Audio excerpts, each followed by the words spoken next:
our Chief Justice and President of the Supreme Court. But let me join her in welcoming all of you distinguished leaders to both Nairobi and to Kenya. And it is a great honor for Kenya to host the Chief Justice's Alternative Dispute Resolution Summit 2026. To every Chief Justice, judicial leader, and delegate gathered here, welcome to Nairobi, welcome to Kenya, and we are very happy to have you. We have come together under a theme that states a critical truth: a justice system that serves, listens, and resolves. The legitimacy of our institutions is not measured by the number of laws we pass, but by whether our people experience justice as accessible, fair, and swift. We have gathered to discuss alternative dispute resolution.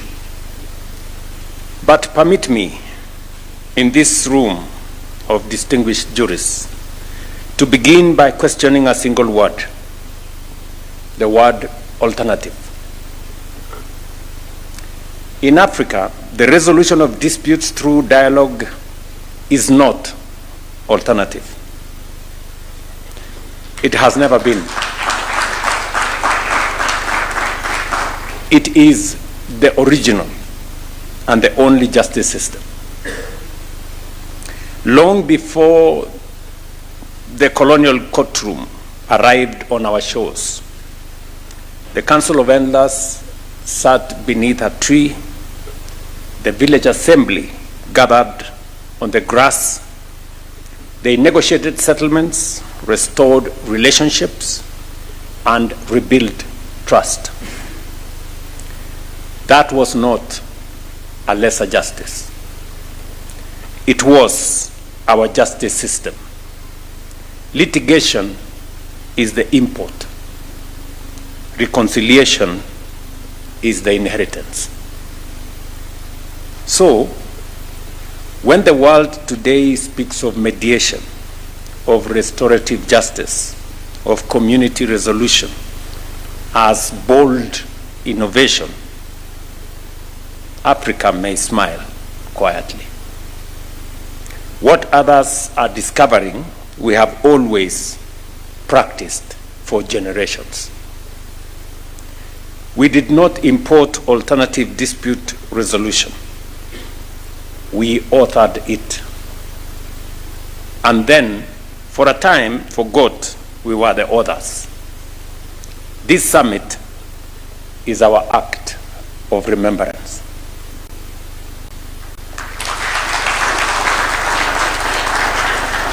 Consider the most powerful example our continent has ever produced. After the 1994 genocide, Rwanda faced a caseload its ordinary courts would need decades to clear. Through the Kashasha courts, nearly 12,000 community tribunals led by locally elected judges of integrity, Rwanda tried close to 2 million cases in just 10 years. It remains the most comprehensive community justice process in human history. In Kenya, our 2010 constitution anchored alternative dispute resolution into our supreme law, directing our courts to promote reconciliation, mediation, arbitration, and traditional dispute resolution. The impact has been significant. Through the court annex mediation, millions have been returned to our economy, and over 8,000 relationships among disputing families have been restored since 2016.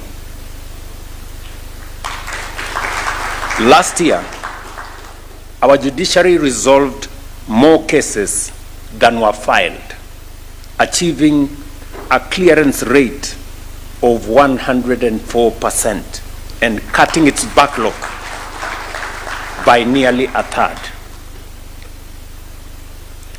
We have also built justice that speaks to people's own language, such as the Al-Islah Alternative Justice Center in Garissa, where mediation and community values resolve disputes that a distant courtroom never could.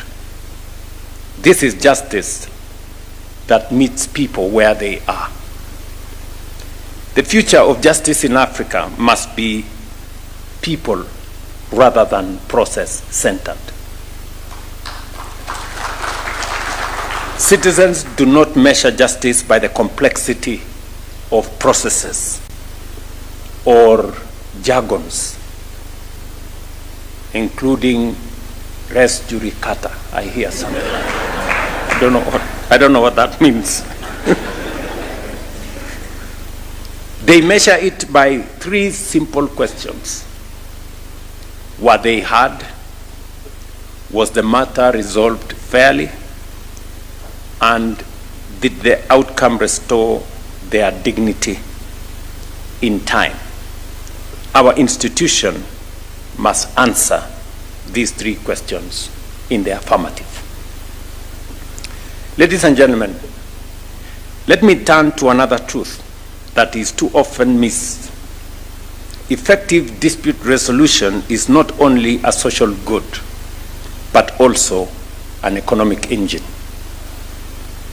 And the Chief Justice from Zambia, who has two Kenyan names, Mumba and Malila.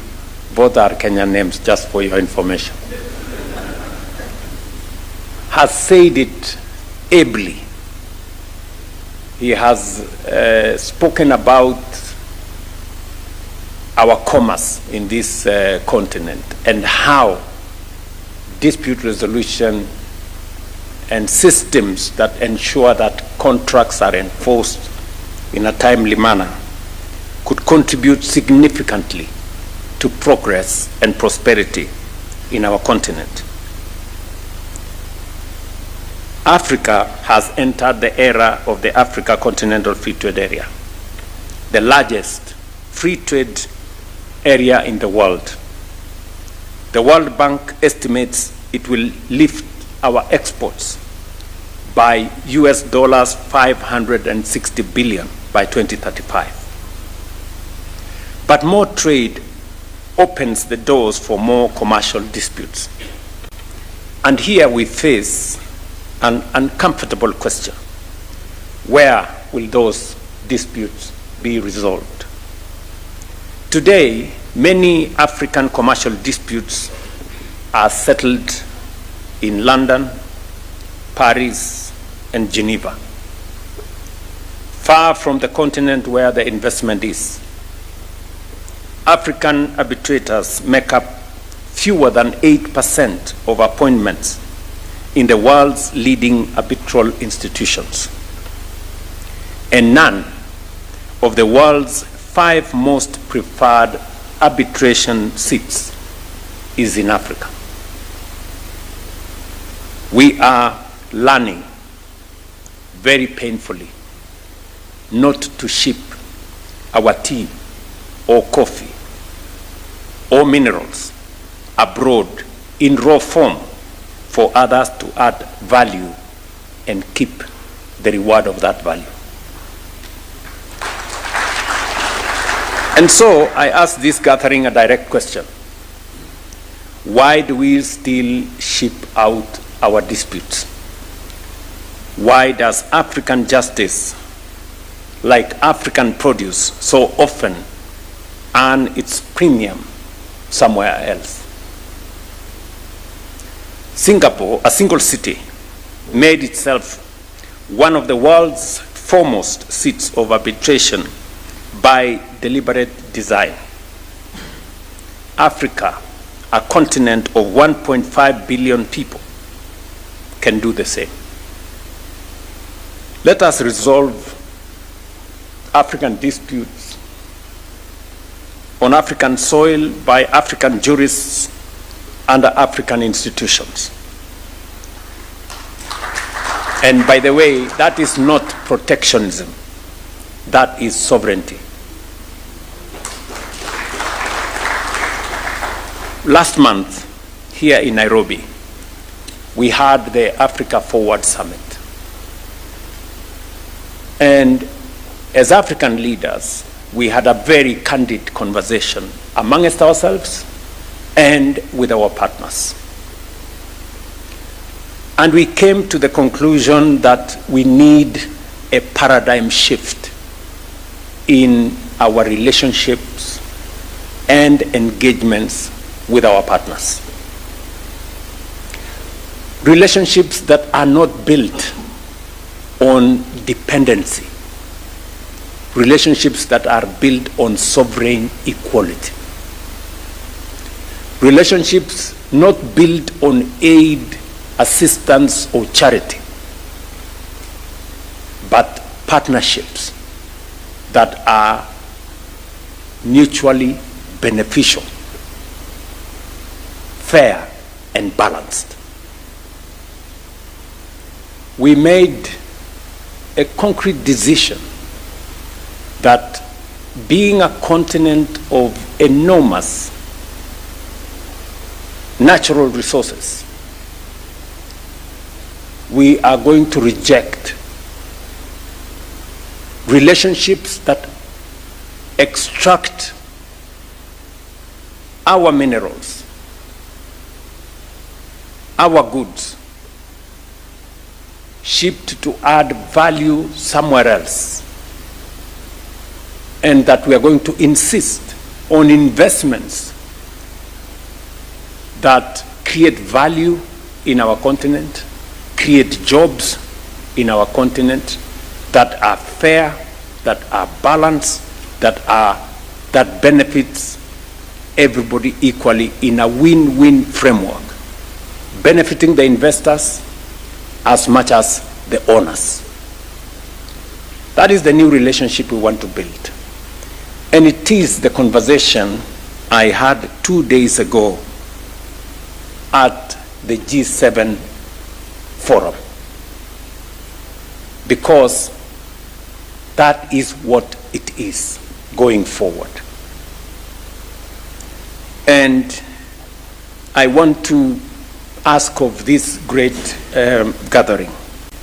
I will ask you a few things in my concluding remarks, because I have the privilege to address many Chief Justices from our continent. It doesn't always happen. Yet we must never reduce justice to commerce. Consider this.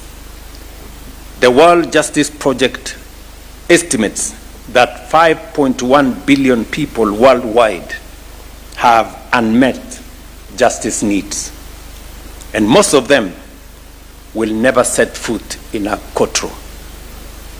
That single fact is the case for this meeting. If courts alone could deliver justice, the gap would not stand at 5 billion people as it is today. Alternative dispute resolution is not a convenience for the powerful. It is the only scalable road to justice for citizens, the trader, the farmer, the widow, the neighbor. A justice the ordinary can only wait for, and only the wealthy can afford, is not justice. It is inequity. The changes before, or the challenges before our judiciaries are shared.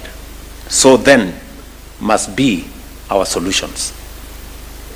This summit is Pan-African judicial diplomacy in action, building common standards, advancing constitutionalism, and proving that the future of justice in Africa cannot be shaped in isolation. It must be shared. When courts function, citizens trust institutions. When rights are protected, societies are stable. When disputes are resolved in peace, investment and prosperity follow. Judicial leadership, therefore, is not merely a legal duty. It is a developmental responsibility. But leadership cannot deliver on conviction alone. Across our continent, judiciaries confront rising caseloads, rising expectations, and rapid technological change, but too often within shrinking budgets. If we ask our courts to be engines of peace, investment, and cohesion, we must equip them for the task. Funding our judiciaries is not an act of generosity. It is a strategic investment in stability and growth in our infrastructure, our technology, judicial training, in alternative dispute resolution programs, and alternative justice systems. I therefore make this undertaking before you, that I will rally my fellow African heads of state and government to recognize strong, independent judiciaries as a continental priority deserving adequate, predictable funding and firm policy support. And when I say so, I know Madam Chief Justice here will be my witness. We have worked together with the Kenyan judiciary. I did make commitments to work with an independent judiciary. My first act as president was to appoint and swear in judges that had not been sworn in for some time. I also undertook that I was going to the extent possible with competing interests, support the judiciary with budget. I know I haven't measured up to their full expectation, but we have kept pace. In fact, in the last 3 years,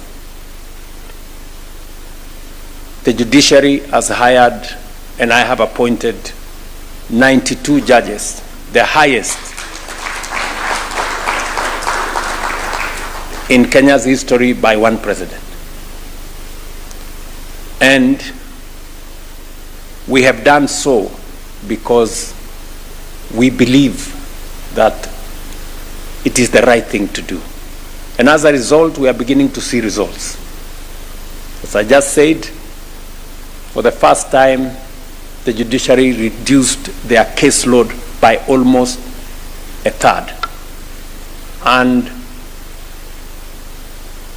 have actually resolved more cases than were filed. So I think we are making progress. And I say this, and I can vouch to any leader in our continent that there is value in investing in our judicial system. There is value in having an independent, professional judiciary that can adjudicate matters in a manner that benefits the country. I have undertaken some of the most difficult policy positions in Kenya. If I did not have an independent, professional judiciary, I would not succeed. Yes. I will give you two examples. As a country, we have been struggling with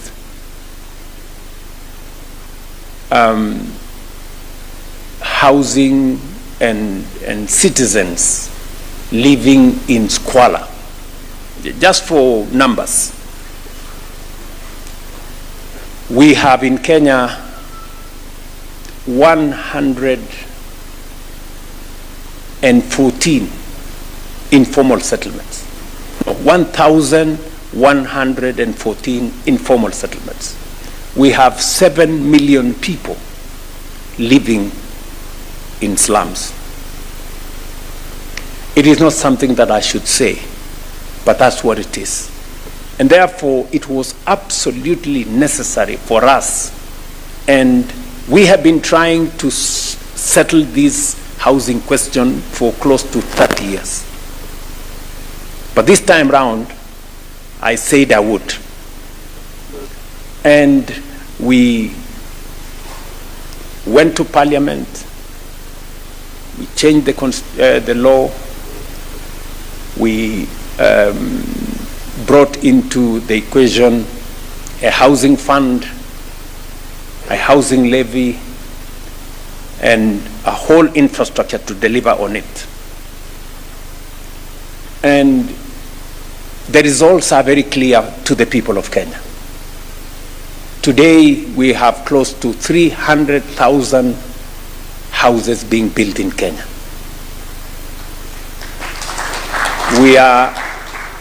We've hired 640,000 professionals, architects, engineers, quantity surveyors, electricians, masons, carpenters, name them.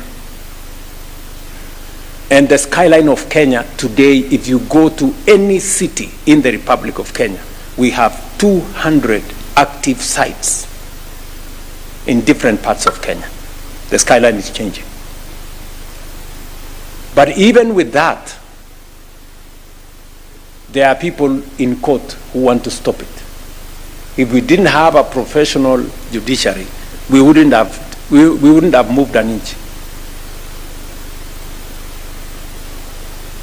And the question you ask them is, our constitution is explicit,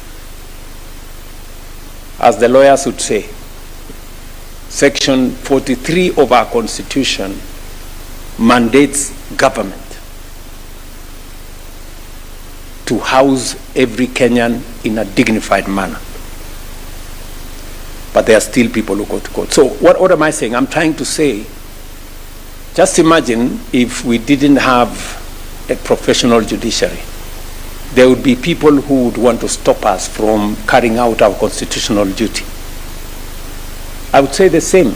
Even up to now, 3 years down the road, with the houses contracted to 20th floor, 15th floor, there are still people in court struggling to stop. So I can tell any leader anywhere that a functioning judiciary is a resource, is a national resource for development, not just a dispute resolution mechanism. Last week, just to give you what we are also trying to do, that is not necessarily in legal language or in legal framework. With the Chief Justice and other leaders last week, we received regulations and a framework for us to compensate some of the people who were harmed when they were participating in protests and petitions. We decided that, we are a society that must live with itself. And there are things we can do to create a much more harmonious society. And that process will be undertaken. We all agreed as different arms of government, the legislature, the executive, the judiciary, that this is the way to go. Our judiciary actually provided the framework and advised us that this is how you can go about this exercise. And it is creating greater harmony beyond what ordinarily would be matters that can be taken to court and litigated. So that there is room for nuancing, and making sure that we can move together. Let me, however, task you, and forgive me for this, and I have no fees to pay for it. You have spoken very well about what a justice system can do to development in either a nation or even in our continent.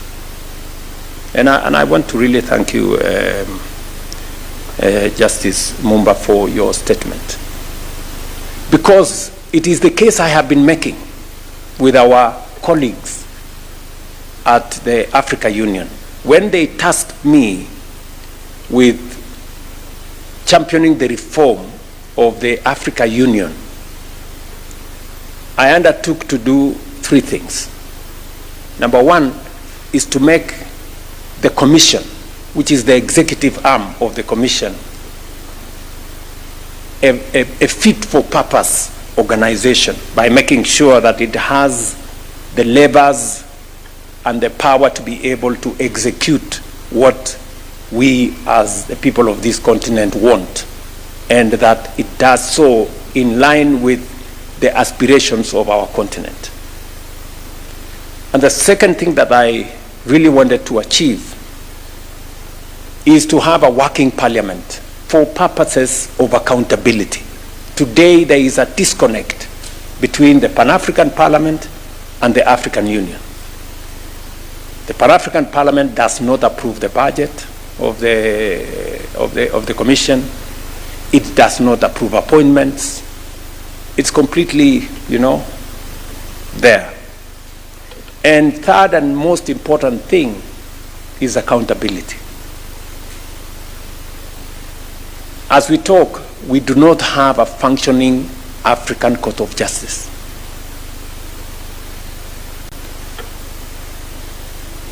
The statute was established. We agreed on everything. We were supposed to appoint the judges last year, but some small technicalities, and you can see there is no real political will to do it. I really want to persuade you, as the Chief Justices of our continent, if every Chief Justice can write to their Ministers for Foreign Affairs, and if possible, to your head of state, please let us have an African Court of Justice. It is the right thing to do. Because as we make progress as a continent, we need a mechanism that can help us resolve disputes quickly. And that mechanism, that court mechanism, must have all the facets: mediation, arbitration, alternative justice, whatever it is. But let us have a justice mechanism. My request to you is, if it is not, if I'm not asking for too much, if you can help me prosecute this one thing, that let us have an African Court of Justice. It will inform our progress and the prosperity of our continent, because as we roll out, and as was said very ably by Justice Mumba, as we roll out the African Continental Free Trade Area, we need a justice system that makes sure that contracts are signed on time and people can build trust in the business that is going to be undertaken between us in every country and between us and those from other jurisdictions. That is my request of you. And then number two is that, as I have said, even in all these places where all disputes are being carried out, our representation is not significant. The representation of African jurists is not significant. Unless you persuade me that we don't have qualified men and women who can serve in those places. And I would disagree with you if you told me we do not have qualified people. I know we do. Let us also step out and make sure that we position ourselves appropriately. For example, for us in Kenya, we once became guests of the International Criminal Court, and we had real trouble with them because they rarely understood what was going on here. And that is why I am sure one of us, Justice Njoki Ndung'u, decided that maybe it is time for her to go and serve in this court and explain and so that the court can understand African perspectives on some of the things that we are doing. And Madam Njoki Ndung'u is here, is a member of our Supreme Court, and she is a candidate for the International Criminal Court. I am not campaigning for her. I was just saying that she is a good candidate, and she carries a lot of experience from Kenya. She was a member of parliament with me, so she knows the nuances of politics, and she's been a member of our Supreme Court. She was among the first members of our Supreme Court that was established after the 2010 Constitution. And it is good to encourage as many of us as possible to participate in the justice systems that exist so that African perspectives can be part of what becomes the dispensation of justice in our continent and globally. So I have presented to you a very good candidate. You know what to do with a good candidate.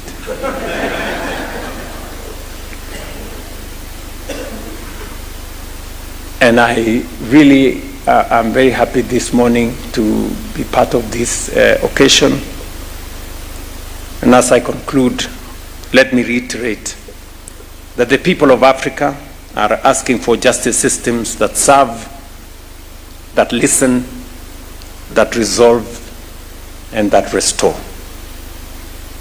Let this summit answer them with practical commitments, lasting partnerships, and the courage to affirm alternative dispute resolution and alternative justice systems as continental priorities. We were the first to understand that justice is built not by deciding who is right, but by restoring what is shared. Let us be the generation that remembers it and builds it. On African soil, justice systems worthy of Africa's aspirations under Agenda 2063. And I wish you well as you conclude this very important summit. I know that we were supposed to start this function at 10 in the morning. I came early. I apologize for disrupting your morning. But I know that you will leave Kenya with a different perspective on what we can do together. I just want to encourage you that we have a great continent. And we are going to make sure that we do what we must do to make sure that this continent goes forward. I know I mentioned something about budgets and how resources are scarce. But let me say the following. We have also made a decision that we have to do two very important things. We have to learn to mobilize resources from our domestic sources. And number two, we must also learn how to de-risk ourselves so that we can access markets that then give us additional resources. One of the outcomes of the G7 summit that I attended, and was as a result of the Africa Forward Summit resolution that we carried here, is that because in our continent we have capital, what is lacking is not money. What is lacking is the infrastructure to mobilize and to deploy that capital. Just for your information, in Africa, in pension funds, in insurance funds, in our central bank reserves, in Africa, we have $4 trillion. But that money is not invested for the benefit of our continent.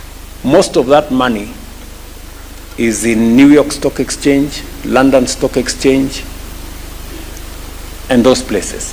So what we agreed as African leaders is that we are going to build our own African multilateral financial institutions. Afrexim Bank, Africa Development Bank, Trade and Development Bank, Africa Finance Corporation, RTD, and all the other institutions. And number two, we are also going to have a de-risking mechanism. And that was my pitch at the G7. I was telling our colleagues at the G7 that we're not looking for money. We have our own money. We have $4 trillion in this continent. What we are looking for are friends who are ready to work with us with guarantees so that we can de-risk our resources and mobilize them for the development of our continent. We have done it in Kenya. It is possible to be done everywhere else. So this is what we want to do together, and I want to encourage all of you as you go back to our African countries that we can do this. Others have done it, we can do it, and maybe we can do it even better. Thank you very much. My very best wishes. Thank you so much. I'll request Your Excellency kindly to allow me for a few minutes to take a photo. May we kindly resume our seats and invite the CJ on stage, the DCJ.